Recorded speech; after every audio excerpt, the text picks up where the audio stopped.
اول درجے کے بے وقوف تو تھے ہی، سستی اور کامچوری میں بھی ان کا کوئی جواب نہ تھا۔ بیوی سے اکثر انبن رہتی۔ ایک روز بیوی نے کچھ زیادہ ہی برا بھلا کہا تو تنتناتے ہوئے چارپائی سے اٹھ کھڑے ہوئے اور دروازے کی طرف قدم بڑھاتے ہوئے بولے، لو ہم جا رہے ہیں شہر، ابھی اسی وقت نوکری کرنے۔ بیوی بولی، شہر کوئی یہاں رکھا ہے؟ دن بھر کا راستہ ہے، بیچ میں کھاؤ پیو گے کیا؟ ذرا ٹھہر جاؤ، میں روٹیاں پکائے دیتی ہوں۔ پھر بیوی نے 7 روٹیاں پکا کر دی۔ شیخ چلی چل پڑے۔ چلتے چلتے دوپہر ہو گئی۔ ایک کنواں نظر آیا، وہ وہاں پر بیٹھ گئے۔ اس کے بعد روٹیاں نکالی اور بولے، 1 کھاؤں 2 کھاؤں کہ 7 کو کھا جاؤں۔ کنویں میں 7 پریاں رہتی تھی۔ انہوں نے جو یہ سنا تو ڈر گئی۔ ملکہ پری کنویں سے باہر آئی اور شیخ چلی سے بولی، کیوں کھانا چاہتے ہو 7 کو؟ شیخ چلی نے کہا، بھوک جو زوروں کی لگی ہے، یہ 2 سے کام نہیں چلے گا، اس لیے۔ پری بولی، اچھا، اگر تم ہمیں نہ کھاؤ تو میں ایک ایسی چیز تم کو دوں گی کہ جو تمہیں کیا تمہارے خاندان بھر کو کبھی بھوکا نہ رہنے دے گی۔ اور ہاتھ آسمان کی طرف بلند کیا۔ ہاتھ پر ایک دیگچی آ گئی۔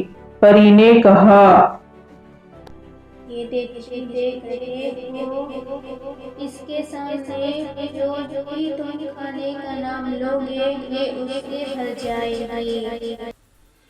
شیخ چلی بولے، روٹیاں تو ہے میرے پاس، قورمہ مانگتا ہوں اس سے۔ دیگچی قورمے سے بھر گئی۔ شیخ چلی نے سیر ہو کر کھانا کھایا اور دیگچی بغل میں دبا کر چل دیے۔ شہر میں ایک لاڈج میں رکے اور دیگچی سامنے رکھ کر بریانی کا نام لیا۔ دیگچی بریانی سے بھر گئی۔ پھر زردے کی خواہش کی، وہ بھی مل گیا۔ انہوں نے جی بھر کے کھایا۔ سرائے کی ملکہ بڑھیا یہ سب دیکھ رہی تھی۔ اس نے شیخ چلی سے دیگچی کے بارے میں پوچھا۔ شیخ چلی نے ساری بات بتا دی۔ بڑھیا نے میٹھی میٹھی باتیں کر کے شیخ چلی کو لاڈج میں ہی روک لیا اور جب شیخ چلی سو گئے تو بڑھیا نے پریوں والی دیگچی چرا کر اس کے بدلے دوسری دیگچی رکھ دی۔ شیخ چلی بڑھیا کی دیگچی لے کر گھر آئے اور بیوی سے بولے، دیکھو پیاری، میں تمہارے لیے کیا لایا ہوں۔ پھر شیخ چلی نے دیگچی کے بارے میں بتایا اور چھولے بھٹورے کی فرمائش کی، مگر دیگچی خالی رہی۔ انہوں نے بہت کھانے کا نام لیا مگر کچھ نہ آیا۔ بیوی نے خوب مذاق اڑایا۔ وہ شیخ چلی کی بات پر یقین نہ کیا۔ آخر شیخ چلی غصے سے بولے، اچھی بات ہے، کل مجھے روٹیاں پکا کر دے، میں پریوں کے پاس جاؤں گا اور دیگچی کی شکایت کروں گا۔ اگلے روز بیوی نے روٹیاں پکا کر دی۔ شیخ چلی چل دیے۔ کنویں پر پہنچ کر پھر بولے، 1 کھاؤں 2 کھاؤں کہ 7 کو کھا جاؤں۔ ملکہ پری باہر آئی اور بولی، تم پھر آ گئے ہمیں کھانے؟ کیا اب بھی کھانے کی کمی ہے تمہارے پاس؟ شیخ چلی نے پری سے کہا کہ دیگچی ان کی فرمائش پوری نہیں کر رہی۔ یہ سن کر پری سوچ میں پڑ گئی۔ پھر بولی، خیر چھوڑو دیگچی کو، میں تمہیں ایک ایسا تحفہ دیتی ہوں۔ اس نے اپنے ہاتھ آسمان کی طرف کیا۔ ایک بہت خوبصورت مرغی ہاتھ میں آ کر بیٹھی۔ پری نے مرغی شیخ چلی کی طرف بڑھاتے ہوئے کہا، یہ سونے کی انڈا دینے والی مرغی ہے، جب کہو گے تب سونے کے انڈے دے گی۔ اسے لے جاؤ اور اب ہمیں پریشان کرنے مت آنا۔ شیخ چلی نے خوشی خوشی مرغی بغل میں دبائی اور چل پڑے۔ وہ پھر اسی لاڈج میں پہنچے۔ بڑھیا نے انہیں دیکھا تو فوراً ان کے قریب آئی اور پوچھا، اب کیا تحفہ لائے ہو؟ شیخ چلی نے اسے مرغی کے بارے میں بتایا، بلکہ تجربہ بھی کر کے دکھایا۔ بڑھیا بہت خوش ہوئی۔ اس نے شیخ چلی کو سرائے کے خوبصورت کمرے میں ٹھہرایا، خوب خاطر مدارت کی۔ رات کو شیخ چلی نے مرغی کی ٹانگ چارپائی کے پائے میں باندھ کر سو گئے۔ بڑھیا نے موقع پا کر مرغی چرا لی اور اس کی جگہ دوسری ویسی ہی مرغی باندھ دی۔ شیخ چلی نقلی مرغی بغل میں دبائے گھر پہنچے اور شوخیاں مارنے لگے۔ بیوی نے کہا، میاں میں پہلے سونے کا انڈا دیکھوں گی تو یقین کروں گی۔ شیخ چلی نے کہا، ہاں ہاں کیوں نہیں۔ شیخ چلی نے جوش سے بولے اور مرغی سے کہا، بھی مرغی سونے کا انڈا دو۔ مگر بھی مرغی سونے کا انڈا کیا، عام انڈا بھی نہ دے سکی۔ بیوی نے پھر مذاق اڑایا۔ شیخ چلی غصے سے بولے، کل تم پھر روٹیاں پکانا، دیکھو میں کیا حشر کرتا ہوں ان دھوکے باز پریوں کا۔ اگر واقعی زندہ نہ چبا دیا تو شیخ چلی نام نہیں۔ بیوی نے کہا، بس رہنے دو، میرا خیال ہے تم روٹیاں ہڑپ کرنے کو یہ سارا ڈرامہ کرتے ہو، اب کوئی روٹی نہیں ملے گی۔